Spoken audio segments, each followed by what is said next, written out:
Three, look out now. The sideline, forget about it. This baby's over. Oh, my goodness. One man.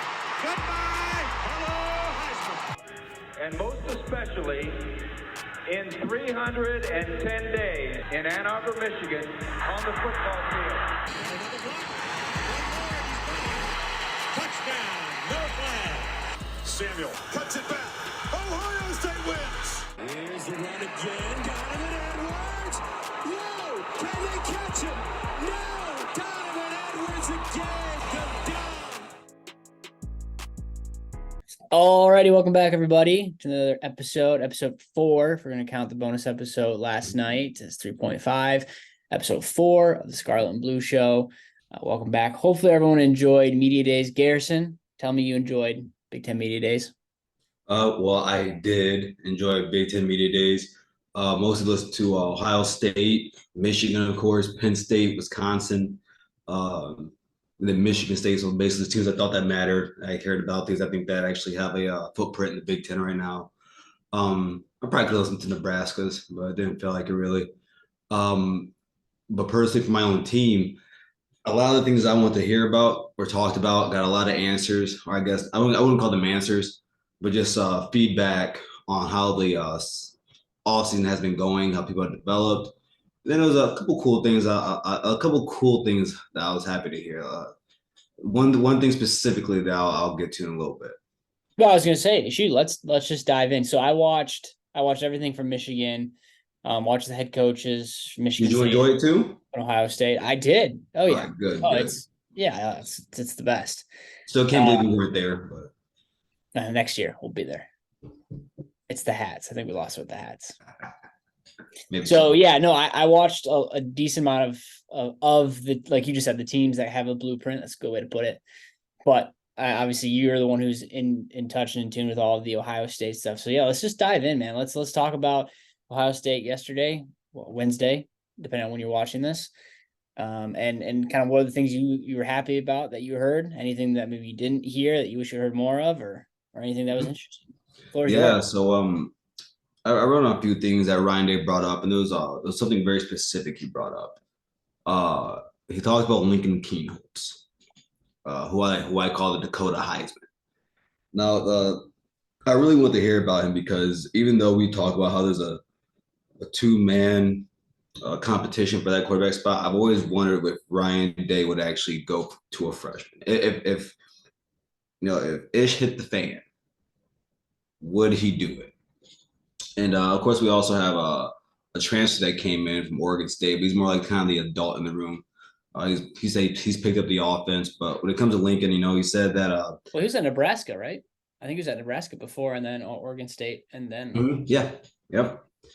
And he said, he said he's been impressing him, impressing Day. Very athletic, as I've said before. Said he has a way to go. I'm guessing that's kind of just learn the offense because he can pass the ball, but I'm guessing he's not even that accurate yet. Of course, because coming from the Dakotas to playing in Columbus is a little bit different, I would think. But he brought that up. Talked about the offensive line, specifically the tackle position. As most know, Ohio State is replacing 3 of their 5 linemen from last year. The only ones we return back are our guards. But brought up Tegra, Montgomery, who's a freshman at Ohio State right now, Josh Fryer, and Simmons, Josh Simmons. I think I'm hoping that tackle position. I think they'll figure center out. I think they already have a center going to start, but I hope that tackle position gets solidified before Notre Dame. I really hope it gets solidified before Notre Dame because Notre Dame has good trench play on both sides of the ball. So I was happy that he brought that up. Said he's looking for the guys to create some chemistry, and he said there's a lot of talent in there, but there's a road there's a long road until they figure out who's going to be that tackle position.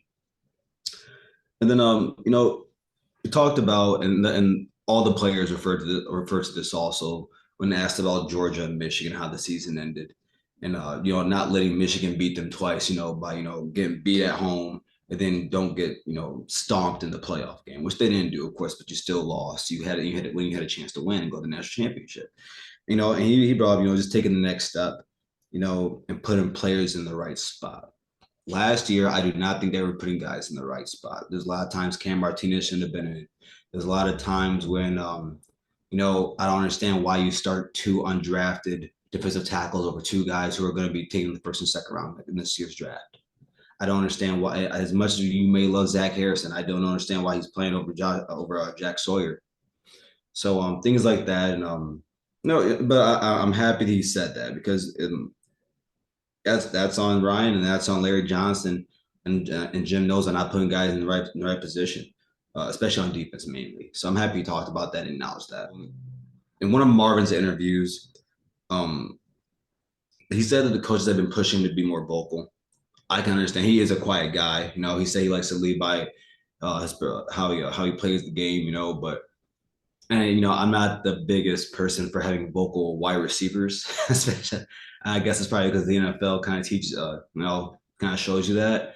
But I do believe he's a high character kid, and so I would love for him to be more vocal, especially being the best player on the team. I don't see why not. But then again, when it came to the Michigan UGA game, he said do the little things right, and football is a game of inches. But Ohio State was getting hit over the top of the head for big gains, And there's a lot of times in those games where there was little mistakes that we made that would just bite us in the butt. I mean, just specifically in the Georgia game, I could point to you maybe 2 or 3 times when we had them at third and long, Bryce, and somehow they bust a 50-yard gain, and I'm beside myself watching it. So that was important. And then something that Coach Ferentz said from Iowa, just about Marvin that I wanted to bring up. He said he's impossible to game plan for. So I thought that was very interesting to hear about him. JTT, he talked about being more consistent on the field. I mean, I think we've all seen that Penn State performance. I call it the greatest defensive college performance I've ever seen in my life. I don't think you can name one close to it. Ndamukong Suh against Texas. Who? Ndamukong Suh against Texas. Bro, come on. We're talking the touchdown, 2 interceptions. No. Come on. 3 sacks. I mean, maybe so, because he did dominate that game. That's probably the only one I would liken it to. Brother, I'm just here to keep you in check. Hey, that's why I love you. That's why I love you. And so, and then he was asked about, in the conference, what was one of the hardest stadiums to play at. And he thought long and hard. And his answer was actually Michigan Stadium his freshman year. That's what he brought up. So the 2021 game. And he talked about how loud the stadium was, and he gave props to the Michigan fan base and stadium. So I thought that was really interesting. Being very candid about that, because I don't think most Ohio State players would say that. So I appreciate him being that candid. Then Cade Stover, this is where I was really excited. They asked him who he thinks will have a breakout season on the team.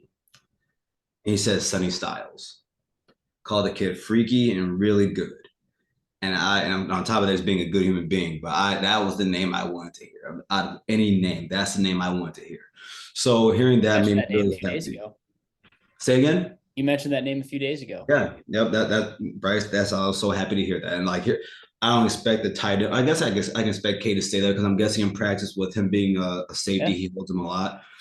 And I mean, as you know, Sonny's no small kid. He's 6'4", 220 pounds. That's safety. So. And then he was asked a question about how much money he's made from NIL, and Cade Stover said, he says, I don't really know. I just care more being paid in tractors. Family farms. I thought that was a really funny answer. And I want to give a shout out to Marvin Harrison and Blake Corum's outfits. Gentlemen. Yes. Gentlemen. Yes. Good work. NIL money pays well. I'll tell you what, that Blake had the chest open. I just started laughing. He had the BC2 chain, and then he had the chain. It was beautiful. And then Marvin had the Louis Vuitton sneakers on with the Rolex and the Louis Vuitton everything. Man, that guy is just. So no, that's good, man. Any other thoughts? Because I have a few just things I think we need to touch on here that I'm a little concerned about your Buckeyes with. So first and foremost, Ryan Day had the beard. How do we feel about that? He trimmed it down on the side. Hey man, listen, that beard looked good. The beard looked good. And I haven't been really happy about it. because it looks like a Just for Men commercial. But yeah, actually the beard looked pretty good. I saw he started fading it on the sides and then leaving it like kind of yeah. Good job, Brian. Barber. Good job. Hey, he must have switched barbers. The other thing is, they asked Ryan Day, and that was a topic for a lot of Michigan, all the Michigan players in gym today. It's moving the game to earlier because of the likelihood of playing 2 or even 3 times a year. Right. He said that might be worth doing. Well, I was going to talk about this, but all the Michigan players and coaches are just being like, we don't care. We're going to play them anyways. Are we worried? Are you worried that you're in Day's head? That Day's a little worried of this game? No. Is Michigan taking up real estate up there? Is he a little worried? When doesn't Michigan, does Ohio State not have real estate in Michigan's head? You think about us every day the same way we think about you, Bryce. Don't be that disingenuous. I got 3 other talking points for the Bucks, man. We're not just that one-sided here. I thought with our expert journalism that we showed on episode 3, talking about some of the things we want to hear more of, and one of them was being can Day step away from the offense and just be a CEO, and he touched on that. Yes, so that was good. So we'll see how long that lasts, but obviously hearing that, it's got to feel good for you guys. Yeah. He talked about giving out, and with that too, talked about giving out the reins to Brian and to Keenan Bailey. I had to look him up. Didn't know who that was before. He had a lot of good things to say about Keenan Bailey. Marvin not a lot. But not as much to say about Brian Hartline. Are we at all concerned that he is worried about him coming for his job and Day being either demoted or fired?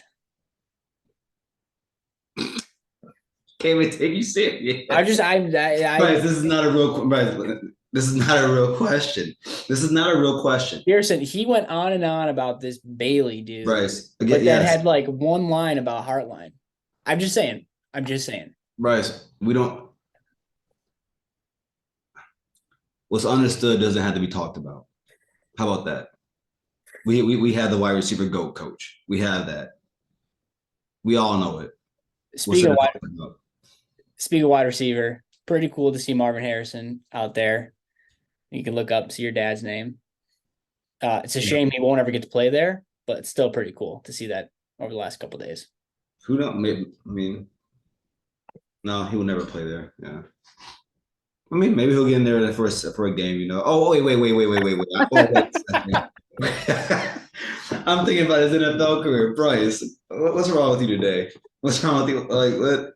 Did you wake up and choose violence? You got to keep you on your toes, brother. I'm over here giving JTT's good quotes about Michigan. And look at you, brother. After Michigan, complete Michigan slapping. With that, kind of going over Michigan, a lot was said. Obviously, Jim is a man of few words as it is.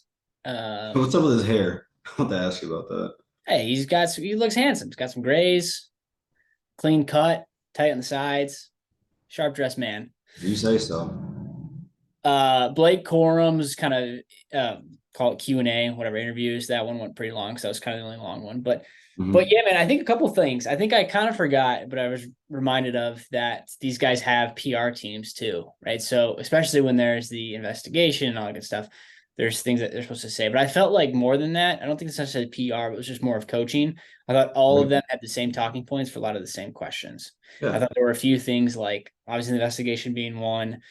The cornerback 2 position came up a few times, offensive line, like the UGA drill came up a few times as well, kind of talking about JJ. And then the other thing that surprised me, how much was asked about, was Cade McNamara. So, and I don't think Cade I don't think he came to media days yesterday. No. I saw that. Actually, I saw that like a month or so ago that he wasn't going to be going there. Yeah. So he wasn't even there. So it's just like, I thought that was really interesting because, and I think in Michigan's eyes, like Cade had a little bit of rocky exit, but like people still love Cade. And it kind of felt like we've kind of not put him behind us, but just kind of like, all right, Cade came, we thank him. He helped us beat Ohio State, helped us get to the Big Ten championship. Awesome. But he's moved on now. So it was weird to kind of bring that back up again. So yeah, I mean, I think just to highlight a few of those things, man, investigation, All the players said the same thing. I didn't expect them to talk about that, nor would I care for them to. The investigation. Yeah, I didn't. Why would they talk about that? Yeah, well, I think you have to address it. You have to ask about it, but you're not gonna get an answer. Bryce? What did I tell you the other day about Michigan? They don't address things. Okay, come on. Oh, dude, but all the players had the same response, which I loved. It's just more like whether he's there or not, we'll be prepared, we'll be ready. Mm-hmm. But then Jim had the line though. He's like, I'd love to lay it all out there. I got nothing to be ashamed of. Which just fires me I had right that up. written, I had that written down. Because my coach is all over it. He knows what he's up against. He knows what he's doing. This wasn't some just accident. He's game on for Jimmy. No, it's not an. No, of course, Bryce. We all know it's not an accident. He purposely lied. But If you guys are wondering what we're talking about, you didn't listen to the bonus episode yesterday. Tune into that. That tells you everything. yes, please tune into that. It's really good. I thought the CB2 conversation was really interesting too. It's all things again that we touched on. That just shows how good we are. We're awesome. We're great. We're My great. gosh. Marion Walker, apparently he's putting in a lot of work with Clink. Josh Wallace's name came up. Jaden McBurrow, which for those of you who maybe don't follow as closely, last time that name was said, that was because he was getting into a fight with some Michigan State players in the tunnel. So good to see him kind of coming back out on the forefront of things. Another name that came up that I didn't expect to hear was Keyshawn Harris, a kid I think he's out of Lansing. Yeah. So Mike Sanderson mentioned that name too. So that seems like that's going to be a interesting battle. You feel pretty good about it. Obviously there's not a ton of experience except for Wallace, but then depth too. Someone goes down who's filling in. So some concerns there. On the opposite end though, where there's no concern, it's the offensive line. I mean, Jim said there's 10 guys who could start. And he also said we've got 2 centers, which is interesting because I know you guys are trying to replace the center. But there's 2 centers that we have, Drake Nugent and Greg Crippen. Drake being the grad transfer from Stanford, Crippen being the junior out of Massachusetts. And but yeah, he said both those guys are all conference caliber. I think he even said all American caliber too. So there's some really good. Wait, I'm just curious. What? I'm real quick. I'm just really curious about this. Real quick question. Sorry to interrupt you. Okay. You guys are the 2-time Joe Moore winners, correct? We are. Have any of those guys been All-Americans? We're a unit, baby. I'm just very curious. Pearson, we care about team victories here. We don't need individual accolades. You guys can have your I just wanted to know. I just wanted to know. Well, you cared about the Heisman last year, didn't you? Stolen from him. Poor guy. Speaking of Blake here, that was good. And then, man, I think as overall themes, JJ was the last name that I think came up a lot. Jim had some serious things to say about JJ. I know. Can you please? You're taking all my talking points, but please go ahead and say it, Bryce.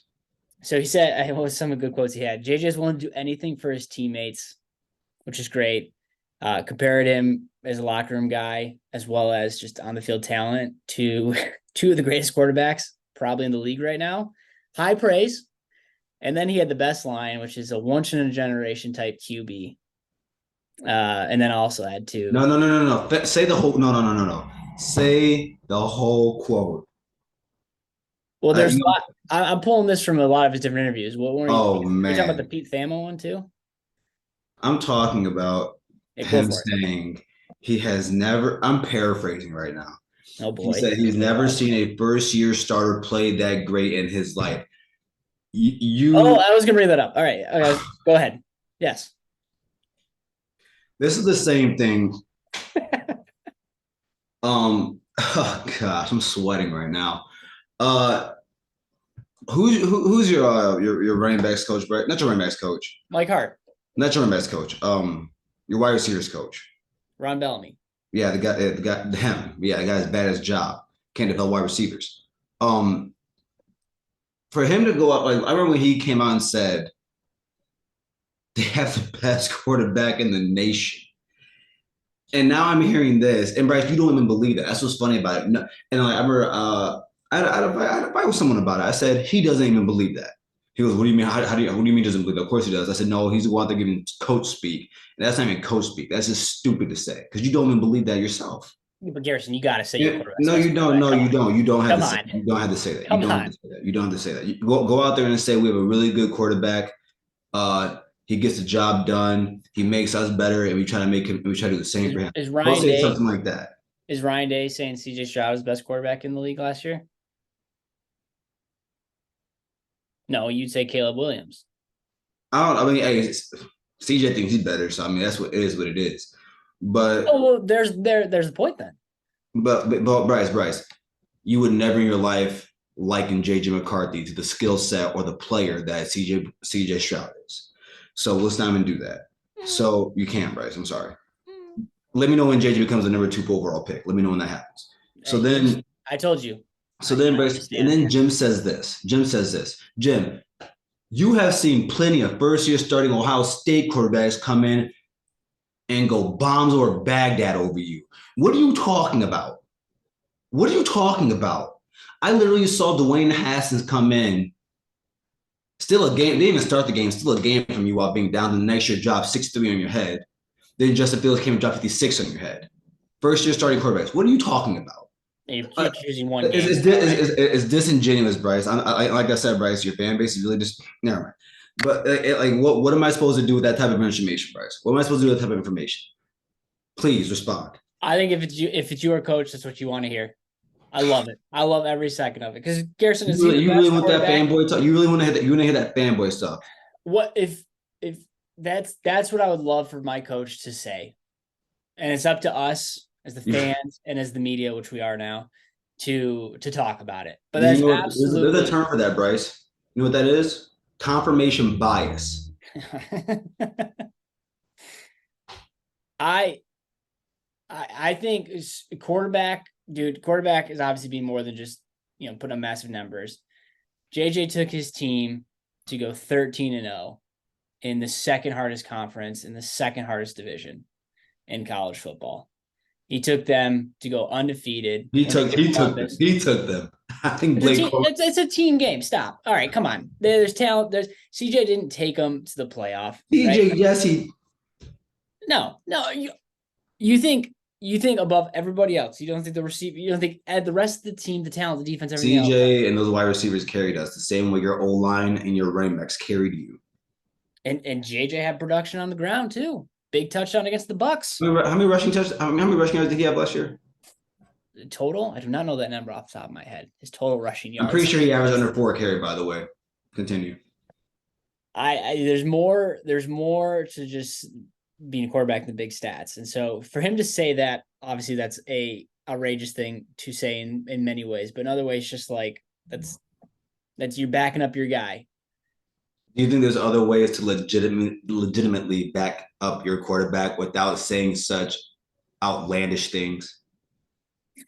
Outlandishness is in the eye of the beholder, Gary. Did he not have Andrew Luck on his team? Did he not coach Andrew Luck? Yeah, but his first year, Andrew Luck's last year, it was a big year. He's talking about, he's not saying this is the greatest quarterback he's ever coached. He's just saying as a first year starter, how impressive it was. Oh. It's not impressive. All right, we got to keep going. Yeah. I said Mikey and Will Johnson will be starters. And I just, the takeaway from that I thought was interesting. He didn't say Rod Moore or Makari Page. Wait, Sanders still at the other corner? No, he just said on defense, just as starters, the defense secondary.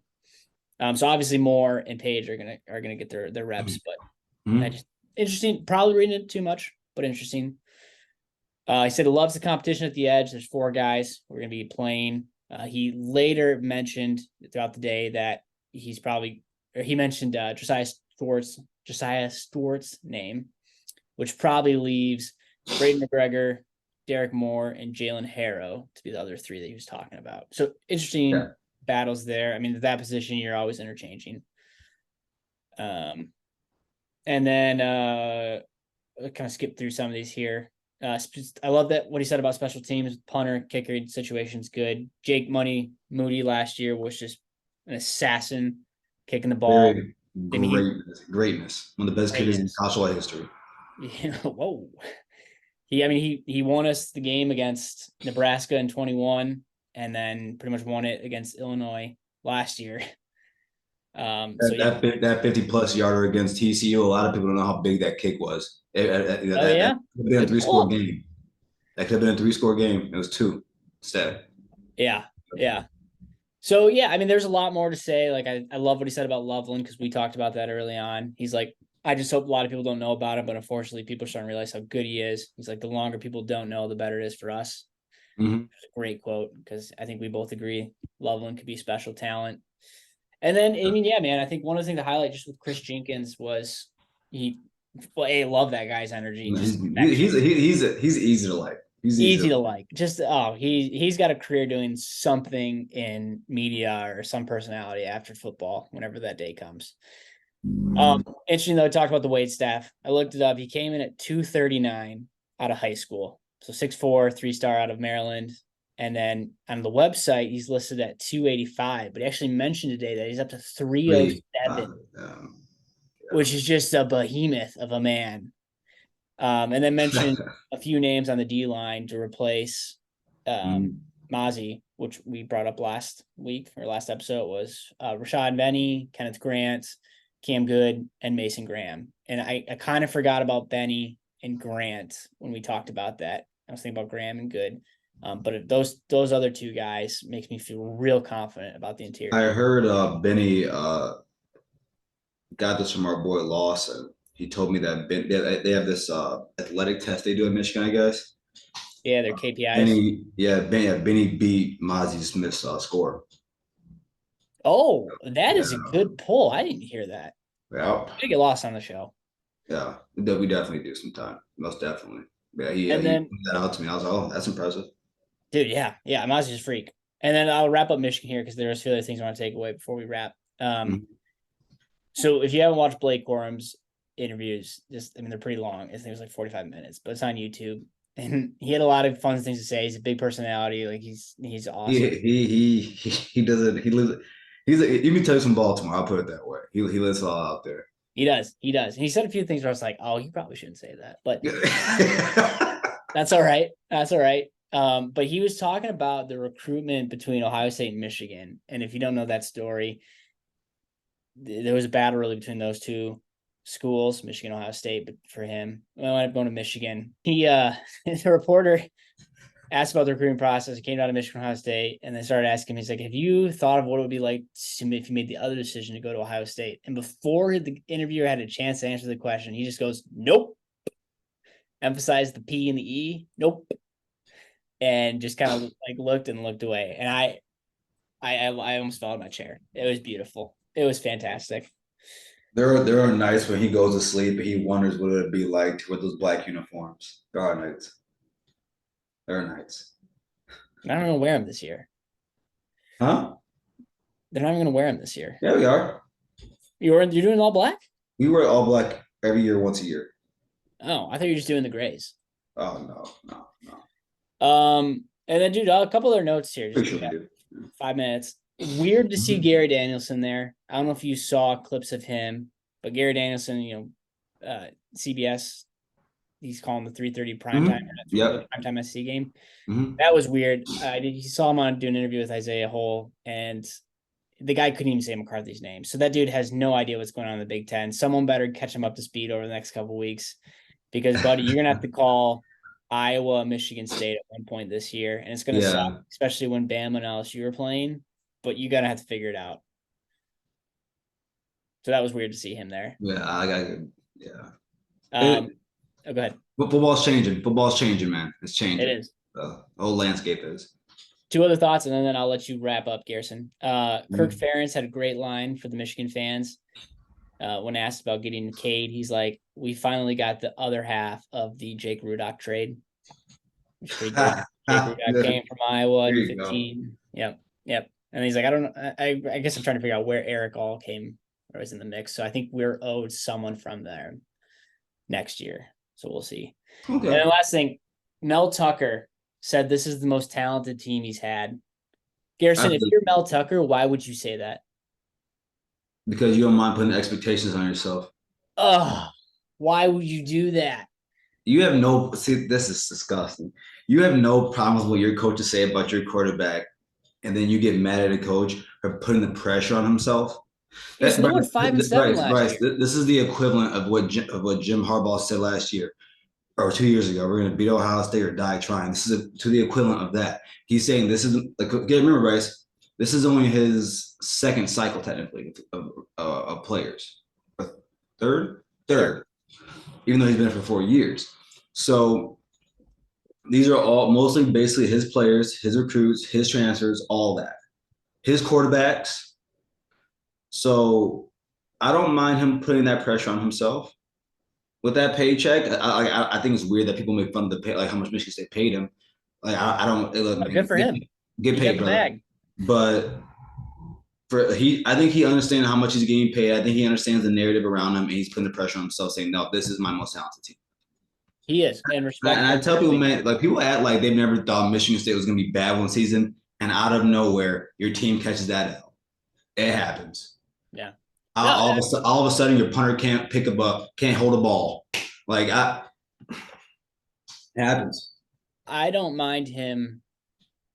I guess I don't mind him saying that, right? Like, good for him, good confidence, right? Because you're right. I can't sit here and say Jim shouldn't say that about JJ. I'm just saying you went 5-7 last year. You lost your best offensive weapon, and you lost your quarterback. It's just like no one would blame you if you said we got some really good pieces here. Are we sure? Are we sure they're not happy that he's gone? That's a good discussion. I mean, that dude was good. He looked good the year before. Then when he had to put the team on his back, couldn't do it. Yeah. Well, you had Reed and Keon Coleman out there. Yeah. Two top 15 receivers in the nation. Wait, who are we talking? I'm talking about. Oh, you're talking about. Okay, I'm sorry. You're talking about Peyton Thorne. Was he good? Yeah. Not that last year. Yeah. I think you're talking about Keon Coleman. Yeah. No, it was. I don't know. I mean, maybe not. Maybe this Noah Kim guy is going to be exceptional, and maybe it's Hauser. Who knows? Or maybe it's going to be Hauser. I don't know. But I don't understand why you would say that. And you know, shoot, good on him. Go get him, Mel. Go get some money. Go do well enough this year so you can get a good contract somewhere else next year. Good for you. That's now you're just playing on his downfall. That's our other rival. You don't understand having multiple rivals, but you have to take almost equal shots than the other guys too. You guys have another rival. I think. Yeah, I mean, we only have one rival. So, yeah, dude, we used to play Notre Dame too. That's a rivalry as well, and that was exhausting for us. I wanted to deal with you. We always crack their skull, so I don't. Go Irish. Well, all right. Anything else? It was fun, wasn't it? It was, man. What a week! What a week! That was a long week. It was a long week for your fan base. I'll say that all over the world. Game on, man. Game on. Practice starts next week, right? Yeah. Season kicks off officially next week. It's gonna be awesome. Can't wait, man. I'm ready for it. I'm ready for it. All right. We'll see everybody next week. All right. See you then.